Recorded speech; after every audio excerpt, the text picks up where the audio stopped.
I'm 32, male, and I never thought I'd be in a situation like this, but here we are. This story is about my mother-in-law and how she tried to hijack the birth of my son, making everything about herself, and how things escalated from there. I'm gonna give you the full rundown. Trust me, it gets crazy. So my wife had a tough pregnancy. Nothing too major, but she had some complications that meant she was induced at 39 weeks. We'd been planning for the birth for months, and we both agreed on one thing. It was gonna be our moment. Just the two of us in the delivery room with the doctors and nurses. No family, no distractions. But my mother-in-law, let's call her Mill, wasn't having it. She didn't take the no family rule well. She's the type of person who thinks her opinion is law. She threw a few passive-aggressive comments at us like, I understand, of course, but mothers should be there when the baby comes, implying she should be there despite being explicitly told she couldn't be. We stuck to our guns.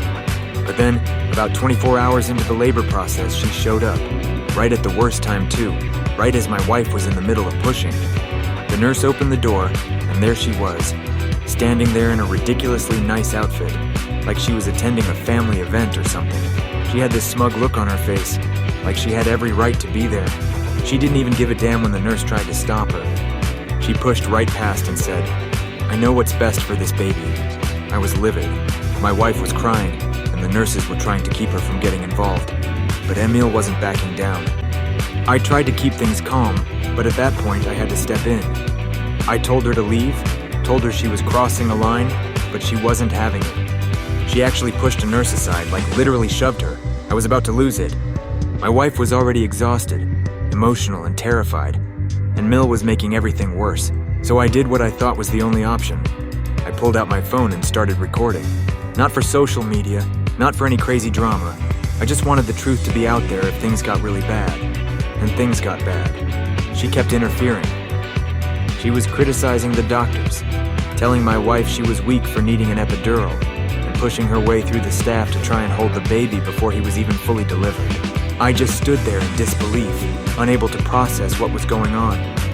It felt like she was trying to take over my moment with my wife. Finally, security was called, and Emil was escorted out, but not before she screamed about how she was entitled to be there and how we were depriving her of her rights as a grandmother. It was wild. Afterward, I showed the video to my father-in-law, who's always been a bit distant from Mill's drama. He watched it in silence, then finally said, I always knew she was crazy, but I didn't realize how far she'd go to control things.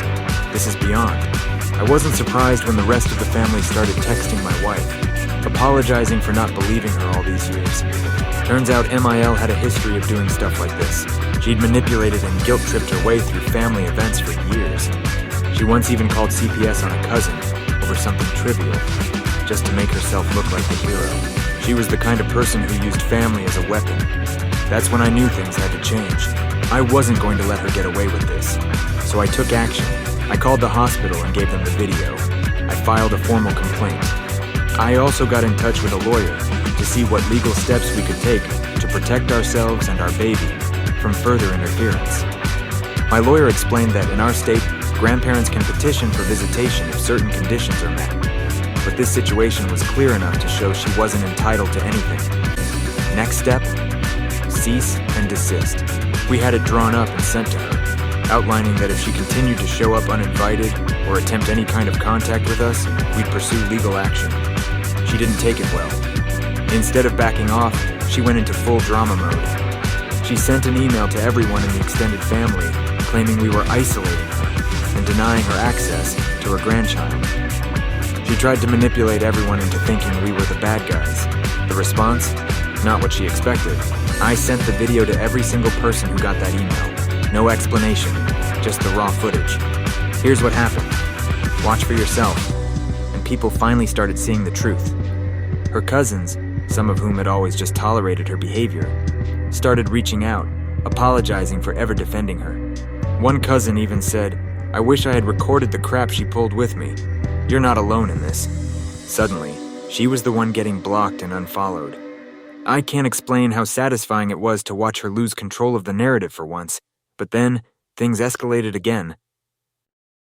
Mill tried sending gifts, creepy gifts like a baby blanket she handmade with her initials stitched into it. No note, no nothing. just the blanket sitting on our porch like a reminder of her presence. I threw it away immediately. The next time, it was through a neighbor. This woman came to us with a note from Emile, saying we should forgive her, and that she only wants what's best for the baby. That's when we realized how deep this was. She was hiring people, or at least using people, to try and reach us, bypassing the legal order we'd put in place. That's when we went on full offensive. I had my lawyer modify the restraining order to include no third-party contact. It was clear Emile wasn't going to stop unless we really put the hammer down. And when she found out about the modified order, she lost it. She violated the order again, this time by trying to use a mutual acquaintance to deliver a message. That was the final straw. The cops were called again. We had enough evidence to put her behind bars for violating a court order. This time, she was held in jail overnight. When the court date came around, the judge didn't pull any punches. The whole situation was laid out. Her trying to push nurses, her trying to control the birth, sending gifts, hiring people to go behind our backs. The judge made it clear that she was not just overbearing, she was a threat to our family. The result? A permanent no-contact order.